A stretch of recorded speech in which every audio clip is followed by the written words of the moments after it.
What do you think realistically would have happened if Trump got killed by the shooter? Had this attack succeeded, the GOP would have gnashed its teeth in public while its old guard silently breathed a sigh of relief and began reasserting control. The RNC would have moved to remove the Trump children from power, and a standard Republican candidate like Haley, Rubio, or DeSantis would have emerged from the convention as the nominee. In fact, my bet would be on a Haley-Rubio ticket. In response, the Dems would have completed their et tu brute coup against Biden, since the argument that he is the only one who could beat Trump would have dissolved. Kamala Harris would emerge as the candidate following a nasty, backbiting Democratic convention colored by accusations of racism and sexism. Her running mate is likely Shapiro to give the Dems Pennsylvania. In a very close election, Haley wins the presidency after a hasty debate in which she clearly defeats Kamala, and America gets its first female president. Kamala would win Pennsylvania closely, but lose every other Rust Belt state, plus Florida and Nevada. The Trump influence fades back into the subtextual woodwork of right-wing thought, as it has before, after the likes of Phobos, McCarthy, and Huey P. Long. All of which is enough to give conspiracy theorists on both sides plenty of ammo to fuel their crazy theories. The reality is, this was a symptom of America's mass shooting culture, perpetrated by the exact same archetypal young, isolated white male as every other mass shooting. He will certainly have used an AR that he likely was wearing the barrel out of at the range in recent weeks. His miss by less than 2 inches from 130 yards will be attributed to his nerves and his pulse rate in yanking the trigger in the heat of the moment. Motivations are likely to be scant, but there is a better than even chance he was a QAnon guy who got disturbed by Trump's association with Epstein, spurred to act out of feelings of betrayal. Story number 2. I think it would have been, and potentially is, the opening shots of a civil war. I think the most hardened MAGAs, the 0.001% that are nuts and die-hard loyal to Trump, the ones you would fear the most, would be out for blood, and any Democrat political figure would be an open target. I think you'd see assassination attempts on Schumer, AOC, judges, media personalities, and any other person they viewed as complicit in fomenting the current state of affairs. I think it would be very bad for everyone, the country, the world. I think you're talking an eye for an eye mentality to justify the behavior, and it would be terrible. This is the same reason we supposedly do not assassinate foreign leaders. It's not the kind of thing that you can unwind, and it would just escalate into a global war. See WV1. So when some dude climbs up onto the roof of a factory building and shoots at Trump, nobody should be celebrating that day. It's a day that, for a tiny few people, changes the rules of engagement against political enemies. And it's something nobody wants. Reply: I think there would have been mass-scale riots with property destruction and potentially a lot of violence in single events, but not outright civil war. While the political extremism on both sides has reached levels we've never seen before, it's definitely not at a point where the majority of those people are willing to fight in a sustained armed conflict. The majority of these people still have 9-to-5 jobs and families that they care for, and their quality of life hasn't changed too drastically over the last few decades.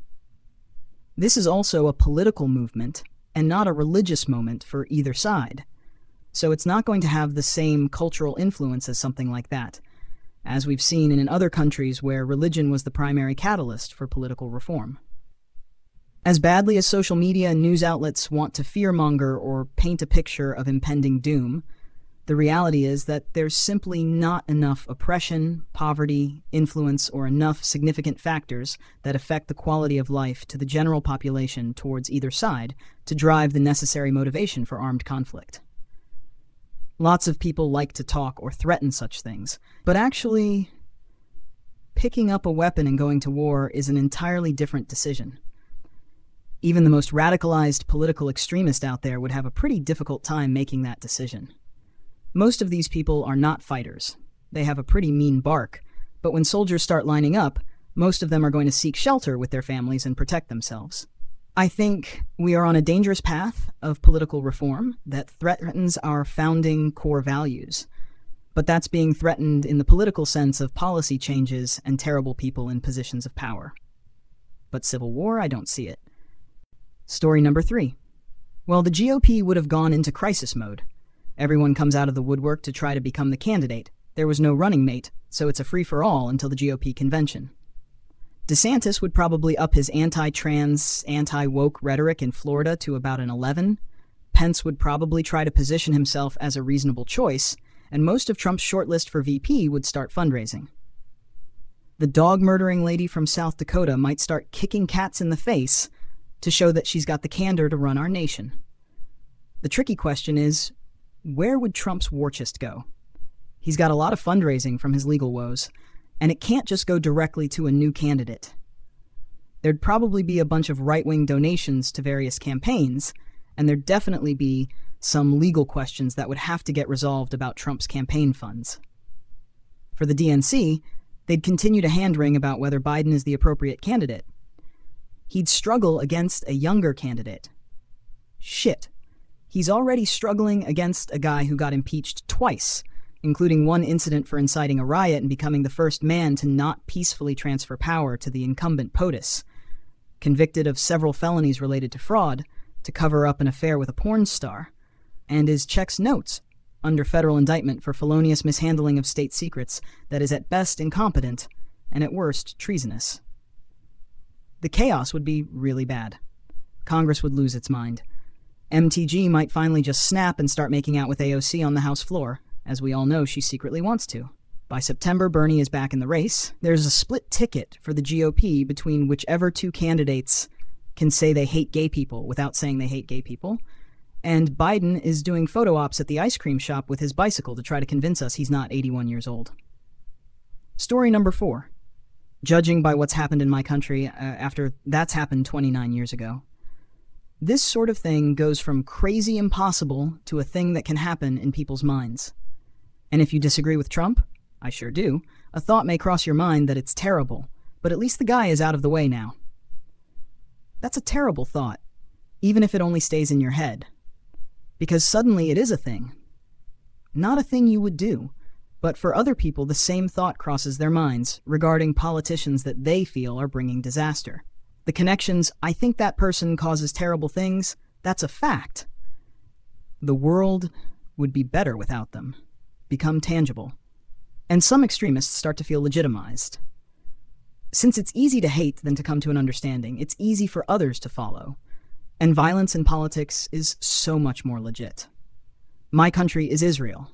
It went from peace agreements in 1979 and 1994, talks with the Palestinians in 1993 and 2000, moving out of Gaza in 2005, political parties of both sides talking about peace in elections campaigns, into we will battle forever in 2015, and into unashamedly committing war crimes that stem in persuasion for disproportional capital punishment by head politicians in 2024. How? My opinion. Nav 1995.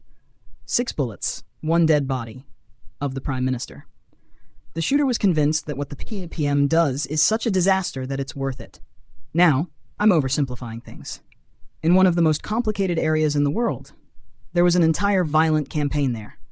Settler and military violence existed before, but this was when the taboo was no more. P.S. From what I saw with other smart, well-meaning people abroad, you guys are denied information about all this, and it's impossible to search something that you never knew existed.